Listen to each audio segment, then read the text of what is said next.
Hello guys, 9 days 9 states లో ఈరోజు day 3 Jabalpur Madhya Pradesh. So last వీడియోలో మనం తడోబా నేషనల్ పార్క్ లో జంగిల్ సఫారీ చేసాం కదా. Same night Tadoba to Nagpur వచ్చి నాగపూర్ టు మధ్యప్రదేశ్ బస్ తీసుకున్నాము. నాగపూర్ లో నైట్ 11 కా టైం కి స్టార్ట్ అయితే ఎర్లీ మార్నింగ్ 5 కి జబల్పూర్ లో దిగాము. ఫస్ట్ జబల్పూర్ ప్లానింగ్ ఎలా జరిగిందంటే, మేము first Chandrapur to Agra direct trains చూసాము. దాని టైం 16 hours అలా టైం పడుతుంది. సో 16 hours జర్నీ టైం కి వేస్ట్ చేయడం ఇష్టం లేక ఈ మధ్యలో ఏదన్నా ఒక ప్లేస్ ఫిల్అప్ చేద్దాం చూస్తుంటే అందులో పార్ట్ అయింది జబల్పూర్. మేము మాత్రం ఫిల్అప్ కోసం ప్లాన్ చేసాం, బట్ మీరు మాత్రం ప్రాపర్ గా ప్లాన్ చేసి ఈ ప్లేస్ మటుకు డెఫినెట్లీ మీరు విజిట్ చేయాలి. Because Jabalpur has some unique features that ఈ ప్లేస్ లో మీకు దొరికే ఆల్మోస్ట్ వేరే ఏ ప్లేసెస్ లో దొరకని అనుకుంటున్నాను. అట్లీస్ట్ నేను చూసిన ఈ 40 days ఆఫ్ ఇండియా ట్రిప్ లో అయితే వేరే ప్లేస్ ఇది. అండ్ ఇదే కాదు, ఈ 9 days 9 states ట్రిప్ లో ప్రతిదీ యూనిక్ ఎక్స్పీరియన్స్. ఎందుకంటే రిపీటెడ్ ఏమీ లేదు, ప్రతిదీ కొత్త ఎక్స్పీరియన్స్. అండ్ ఎస్పెషల్లీ నాకైతే ఈ ట్రిప్ లో ప్రతిదీ first time experience. Like first time ఒక వాటర్ వరల్డ్ విజిట్ చేయడం, ఫస్ట్ టైం ఒక నేషనల్ సఫారీ వెళ్ళటం, ఫస్ట్ టైం ఒక రియల్ మార్బుల్ కొండలు చూడటం, ఫస్ట్ టైం ఒక వరల్డ్ వండర్ చూడటం, ఫస్ట్ టైం ఒక రివర్ రాఫ్టింగ్ చేయడం, ఫస్ట్ టైం స్నోఫాల్ ఎక్స్పీరియన్స్ చేయడం, ఇలా చాలా ఉన్నాయి. అండ్ ఫస్ట్ టైం నేను ఏసీ కోచ్ లో వెళ్తాం, అది కూడా చాలా మెమొరబుల్ ఎక్స్పీరియన్స్. చాలా ఫనీగా ఉంటుంది. అట్లీస్ట్ నా లైఫ్ గురించి నాకు తెలుసు కాబట్టి నాకు చాలా ఫనీగా అనిపిస్తుంది. సో వీడియో ఎండింగ్ లో అది కూడా డిస్కస్ చేద్దాం. జబల్పూర్ డే ని స్టార్ట్ చేస్తే ఎర్లీ మార్నింగ్ 5 కా టైం దిగాము. దగ్గరనే ఆటో వాళ్ళు ఉన్నారు, ఆటో వాళ్ళతో మాట్లాడుకుని ఒక రూమ్ కి వెళ్ళాము. బడ్జెట్ డీటెయిల్స్ అన్ని వీడియో ఎండింగ్ లో ఉంటాయి, ఒకసారి చెక్ చేయండి. రూమ్ తీసుకుని ఫ్రెష్ అప్ అయిపోయాక ఎంటైర్ డే కి ఒక ఆటో ట్రిప్ మాట్లాడుకున్నాము. దానిని ఒక మంచి టిఫిన్ సెంటర్ తీసుకెళ్ళమంటే ఆయన ఒక స్ట్రీట్ షాప్ దగ్గర తీసుకొచ్చాడు. అక్కడ లోకల్ గా పోహా అంటే చాలా ఫేమస్.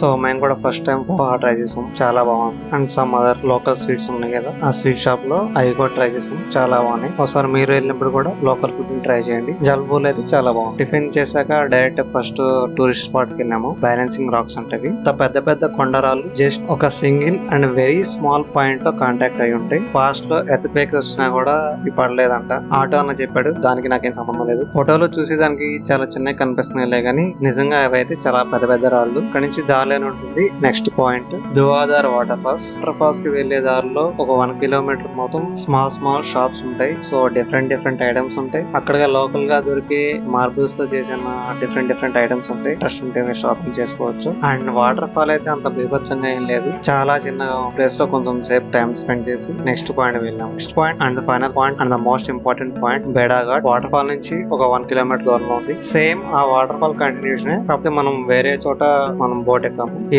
ఆ బోట్ లో ఎక్కినప్పుడు ఈ వాటర్ ఫాల్ దగ్గరికి తీసుకొస్తారు బోట్ లో. మనం బోటింగ్ చేసేది ఇప్పుడు నర్మదా రివర్ లో. ఈ 40 days ఆఫ్ ఇండియా ట్రిప్ లో నేను గంగా, యమునా, నర్మదా ఈ 3 rivers లో బోటింగ్ చేశాను. మనం ఫ్రీక్వెంట్ గా చిన్నప్పటి నుంచి చాలా సార్లు వినే గంగా, యమునా, నర్మదా, సరస్వతి రివర్. సో ఈ ట్రిప్ లో ఆ 3 rivers లో బోటింగ్ అయితే కంప్లీట్ అయిపోయింది. అండ్ ఇంపార్టెంట్ ఇన్ఫర్మేషన్ కోసం వస్తే, ఈ బోటింగ్ అనేది ఇయర్ లో ఒక 4 months తప్ప మిగిలిన అన్ని మంత్స్ ఉంటుంది. 4 months ఏంటంటే June, July, August and September. ఈ 4 months రైనీ సీజన్ కాబట్టి వాటర్ ఫ్లో చాలా హెవీగా ఉంటుంది. సో ఈ 4 months బోటింగ్ క్లోజ్ ఉంటుంది. బెస్ట్ టైం టు విజిట్ బేడాఘాట్ ఇస్ అక్టోబర్ మంత్. ఎందుకంటే అప్పుడే ఫ్రెష్ గా వాటర్ లెవెల్ తగ్గిపోయి మార్బుల్ రాక్స్ అన్ని కడిగినట్టు బయటకు వస్తాయి. చాలా క్లీన్ గా ఉంటాయి. మౌంటైన్స్ అన్ని వైట్ గా సన్ రైజ్ కి చాలా రిఫ్లెక్ట్ అవుతూ చాలా బాగుంటాయి అంట. అండ్ వాటర్ కూడా చూడడానికి బ్లాక్ గా కనిపిస్తాయి కానీ చాలా క్లీన్ గా ఉంటాయి. టేస్ట్ మన మినరల్ వాటర్ లానే ఉంటాయి. వాళ్ళు కూడా మోటార్ బోట్స్ ఏం వాడరు. 1.5 hour అలా చేతులతోనే బోట్ నడిపిస్తారు. అండ్ అక్టోబర్ టైం లోనే దసరా కూడా వచ్చింది కాబట్టి దసరా చాలా బాగా చేస్తారంట. డిఫరెంట్ యాక్టివిటీస్ చాలా ఉంటాయంట. సో అన్ని రకాలుగా October is the best month to visit బేడాఘాట్. అండ్ బోట్స్ విషయానికి వస్తే షేరింగ్ బేసిస్ మీద ఉంటాయి. అలాగే పర్సనల్ గా మీకు ఓన్ గా మీ ఒక్కరికి కావాలన్నా కూడా ఉంటాయి. షేరింగ్ అయితే 100 rupees per person, but 20-30 members తో కలిసి వెళ్ళాల్సి వస్తుంది. అండ్ మన బ్యాచ్ ఒక్కరికే కావాలంటే మాత్రం డిఫరెంట్ టైమ్స్ లో డిఫరెంట్ ప్రైజెస్ ఉంటాయి. రష్ ని బట్టి అండ్ వీకెండ్స్ ని బట్టి మారుతూ ఉంటాయి. మేము వెళ్ళినప్పుడు అయితే 5 members కి కలిపి 1200-1300 అయింది. అండ్ వాళ్ళు బోటింగ్ కి పర్మిషన్ ఇచ్చిన ప్లేస్ వరకు తీసుకువెళ్ళి అక్కడ నుంచి ముందుకు పోవాలంటే ఎక్స్ట్రా మనీ కావాలి అంటారు. వాళ్ళకి పర్మిషన్ బోర్డు అక్కడ వరకు సైన్ బోర్డు ఉంటుంది. అండ్ మేము ఎక్స్ట్రా మనీకి ఓకే అన్నాము. సో వాళ్ళు ఇంకొంచెం ముందు తీసుకుపోయారు. నెక్స్ట్ 10-15 minutes మాత్రం అల్టిమేట్ ఉంటుంది. చాలా బాగుంటుంది ఎక్స్పీరియన్స్. మేము ఆన్ స్పాట్ ఆ వ్యూస్ కి ఎలా రియాక్ట్ అయ్యామో ఈ వీడియోలో ఉంటుంది, ఒకసారి వినండి. అదేమ్మా ఇది ఎట్లుందంటే బాహుబలిలో వాడు స్టార్టింగ్ తీసుకుంటాడే, బాహుబలిలో ఏనుగు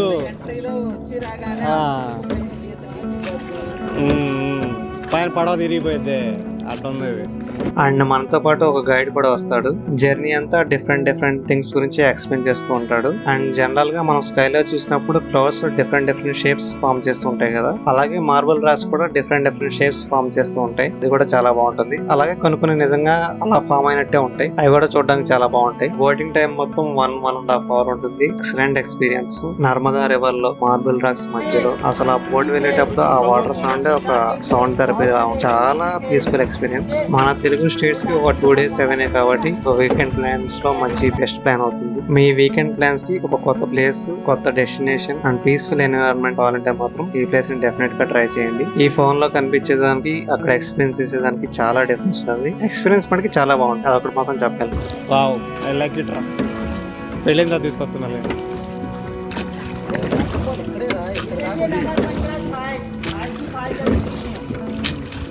వావ్,